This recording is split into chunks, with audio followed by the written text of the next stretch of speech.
Hello everyone, my name is Jimmy Kataria, and in this video I will be discussing the police reform movement in the United States. Before I get into police reform, I want to cover the current state of law enforcement and police brutality and look into how severe police brutality in the United States is, who is getting affected by it, and ultimately why police reform is needed. Now we will be looking into the severity of this issue to the global protests seen in 2020.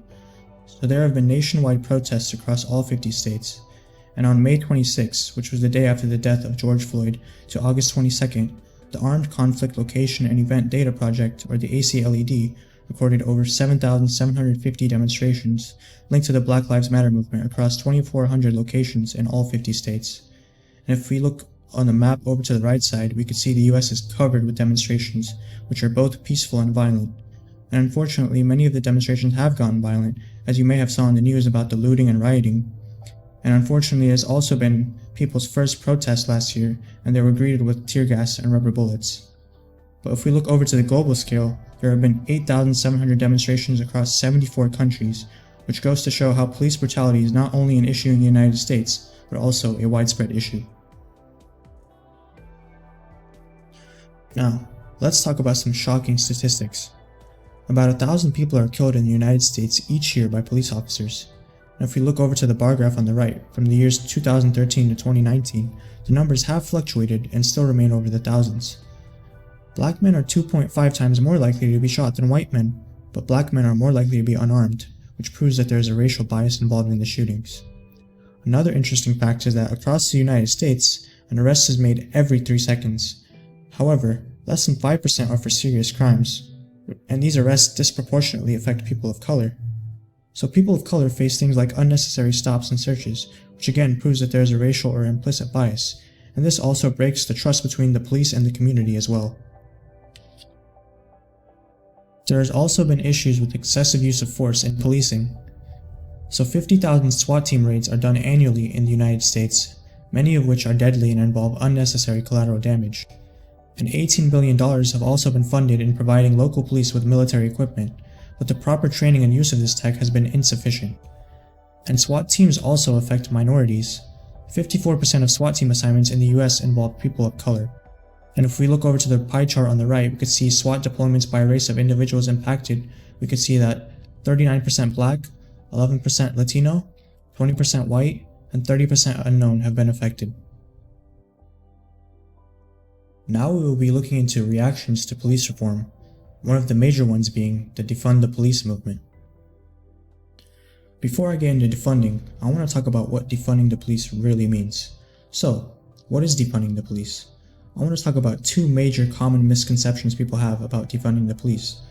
One is getting rid of cops or firing cops, and the other one is getting rid of police altogether, which is abolition. These two are very wrong. What defunding the police really is allocating funds from the police budget into community services. And another name for this would be alternative policing. So in this system, the police would not be the first responders, so they could fight real crime. Local professionals would deal with emergencies such as domestic violence, mental illness, and homelessness. So for example, if someone were to do drugs out in public, rather than a cop show up, a substance use professional would help. Or if someone is shouting and having a mental breakdown in the street, instead of a cop, a social worker dealing with mental health problems can help. Here is a fun little visual using ice cream to help you understand what defunding the police is. So as you can see in the back, the big bowl is the US police budget, and that is scooping out into these little bowls, which are these programs such as affordable housing, job training, education, mental health counseling, and substance abuse treatment. I now want to bring attention to Jonetta Elzie, who also goes as nickname Netta, and she is an African American civil rights activist and co-founder of Campaign Zero, which seeks to end police violence in America.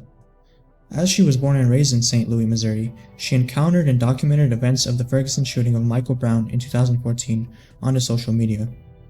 Brown's death was a call to arms for the 26-year-old, who at the time was taking a break from college to care for her younger sister.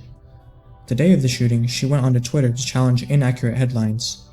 That same night, she headed to Ferguson and said, quote, "I was spreading the word about where to drop off food or care packages and gathering people to clear away tear gas canisters." Now, she is the co-editor of the popular newsletter called This Is the Movement, which keeps over 15,000 subscribers updated on police brutality cases and protests across the country. Here is a graphic which shows you what Campaign Zero's platform is all about. Campaign Zero encourages policymakers to focus on solutions with the strongest evidence of effectiveness at reducing police violence. Their platform is continuously updated in response to the findings and insights of researchers and organizers nationwide. There are 10 policy solutions, which include end broken windows policing, community oversight, limit use of force, independently investigate and prosecute, community representation, body cam/film the police, training, and for-profit policing, demilitarization, and fair police union contracts. We need to create a new, more just policing system, rather than trying and failing to reform a systemically racist one. We are constantly seeing history repeat itself with instances of police violence such as the murder of George Floyd and Michael Brown. The work of Janetta Elzy and Campaign Zero is important because they are helping to map out police brutality across the nation to show just how bad the injustice inflicted on the Black community by the police really is, which is also spreading great awareness onto the issue. Together, we can change the state of law enforcement for good, like Campaign Zero, by spreading awareness about police brutality. Thank you for listening.